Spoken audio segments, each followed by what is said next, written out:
Welcome to the channel. So இன்னைக்கு என்ன video பார்க்க போறோம் அப்படினா நீங்க printer வந்து ஷேர் பண்ணி கனெக்ட் பண்ணும்போது உங்களுக்கு வந்து கனெக்ட் ஆகாது. சோ இந்த மாதிரி உங்களுக்கு எரர் வரும். அதாவது Windows cannot connect to the printer அப்படினு சொல்லிட்டு எரர் வரும். சோ இந்த எரரை எப்படி சால்வ் பண்றது அப்படின்றத பத்தி இந்த வீடியோல பார்க்கலாம்.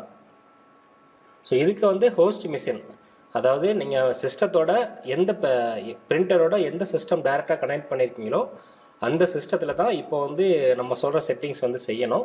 ஸோ இப்போ நீங்க register edit run command open பண்ணிடுங்க.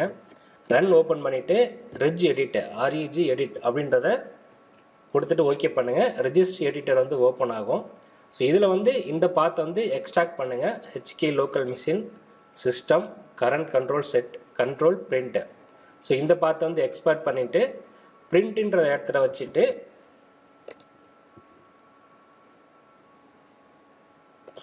ஸோ இந்த இடத்துல வச்சுட்டு நீங்க வந்து ரைட் கிளிக் பண்ணுங்க.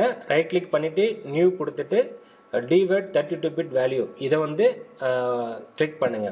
கிளிக் பண்ணும்போது இந்த RPC authentication level privacy enabled. So இந்த எடிட்டர் வந்து ஆட் பண்ணணும். ஸோ இதை டைப் பண்ணும்போது நீங்க ஸ்பெல்லிங் மிஸ்டேக் இல்லாம ஸ்பேஸ் இல்லாம கரெக்டா டைப் பண்ணணும். ஸோ அப்பதான் வந்து பிரிண்டர் வந்து கனெக்ட் ஆகும். ஸோ நான் எப்படி கொடுத்துருக்கணும் இதே மாதிரி வந்து நீங்க டைப் பண்ணணும். டைப் பண்ணிட்டு அதோட வேல்யூ வந்து 0 வச்சிடணும். ஸோ அதை டபுள் கிளிக் பண்ணீங்க அப்படின்னா அதோட வேல்யூ ஓப்பன் ஆகும். ஸோ அதோட வேல்யூ வந்து 0 இருக்கும் ஆல்ரெடி. ஸோ அது இல்லை அப்படின்னா 0 கொடுத்துருங்க. கொடுத்துட்டு ஓகே பண்ணிடுங்க. நெக்ஸ்ட் வந்து சர்வீசஸ் ஓப்பன் பண்ணுங்க. அதே ரன் கமாண்ட் ஓப்பன் பண்ணிட்டு services.msc இதை வந்து ஓப்பன் பண்ணுங்க. ஸோ இதை ஓப்பன் பண்ணும்போது உங்களோட சிஸ்டம் சர்வீசஸ் எல்லாமே ஓப்பன் ஆகும்.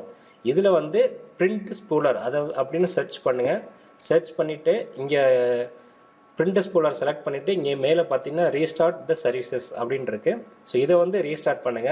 ஸோ நீங்க இப்படியும் ரீஸ்டார்ட் பண்ணலாம். இல்லைன்னா இந்த பிரிண்ட் ஸ்பூலரை டபுள் கிளிக் பண்ணியும் உங்களுக்கு வந்து ரீஸ்டார்ட் பண்ணலாம். ரீஸ்டார்ட் பண்ணீங்க அப்படின்னா இந்த மாதிரி உங்களுக்கு அந்த பிரிண்ட் ஸ்பூலரோட சர்வீசஸ் வந்து ரீஸ்டார்ட் ஆகிடும்.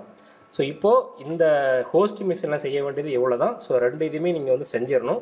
ஸோ அதுக்கப்புறம் நெக்ஸ்ட் வந்து உங்களுக்கு எந்த மிஷினில் கனெக்ட் பண்ணணும், அதாவது கிளைண்ட் மிஷின் எதில் கனெக்ட் பண்ணணும் அப்படி அதில் போயிட்டு நீங்கள் அந்த சிஸ்டத்தோட ஷேரிங் எடுத்துட்டு அதில் போய் பிரிண்டரை கனெக்ட் பண்ணீங்க அப்படின்னா உங்களுக்கு வந்து கனெக்ட் ஆகிடும்.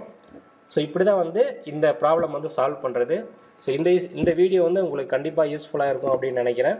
அப்படி யூஸ்ஃபுல்லாக இருந்துச்சுன்னா லைக் பண்ணுங்கள், கமெண்ட் பண்ணுங்கள், ஷேர் பண்ணுங்கள், சேனலை மறக்காமல் சப்ஸ்கிரைப் பண்ணுங்கள். தேங்க்யூ ஃபார் வாட்சிங்.